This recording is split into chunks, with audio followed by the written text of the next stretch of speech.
1972 সালে matric pass. এরপর সংসারের দায়িত্ব কাঁধে পড়ে।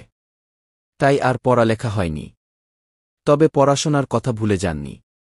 দীর্ঘ সময় পরে হলেও 2001 সালে এসে এইচএসসি পরীক্ষা দিয়ে পাস করেন তিনি। 2010 সালে উন্মুক্ত বিশ্ববিদ্যালয় থেকে অর্জন করেন বিএ ডিগ্রি। এরপর 2019 সালে আইনের ডিগ্রিও নিয়েছেন। আজ শুক্রবার তিনি বাংলাদেশ বার কাউন্সিলের আইনজীবী তালিকাভুক্তির এনরোলমেন্ট পরীক্ষা দেবেন।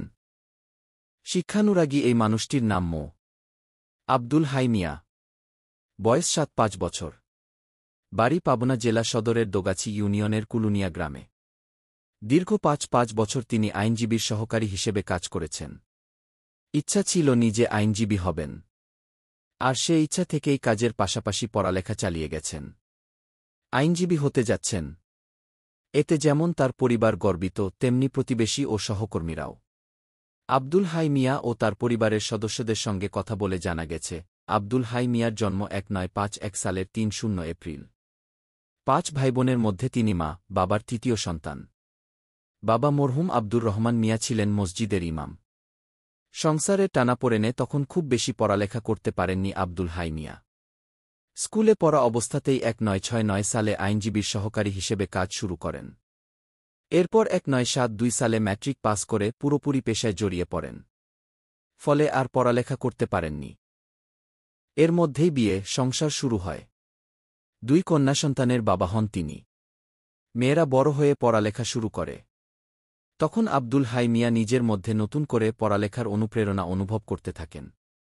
এরপর ছোট মেয়ের সঙ্গে এইচএসসি পরীক্ষা দেওয়ার লক্ষ্যে পড়ালেখা শুরু করেন। 2001 সালে বাবা মেয়ে একসঙ্গে পরীক্ষা দিয়ে এইচএসসি পাস করেন।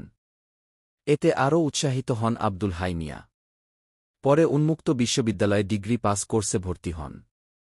2010 সালে বিএ পাস করে 2012 সালে ভর্তি হন পাবনার আমিন উদ্দিন আইন কলেজে।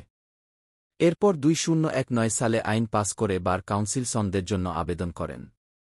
আজ শুক্রবার তার আইনজীবী হওয়ার জন্য শেষ পরীক্ষাটি অনুষ্ঠিত হবে। আব্দুল হাই মিয়া বলেন, কর্মজীবনের শুরুতে তিনি ৫ পয়সা হাজিরায় কাজ শুরু করেছিলেন। এখন সেই রোজগার বহুগুণ বেড়েছে। নিষ্ঠার সঙ্গে কাজ করেছেন। তবে পড়ালেখার বিষয়টি তাকে সব সময় তাগিদ দিয়েছে। নিজেকে একজন আইনজীবী হিসেবে প্রতিষ্ঠিত করার ইচ্ছা জেগেছে।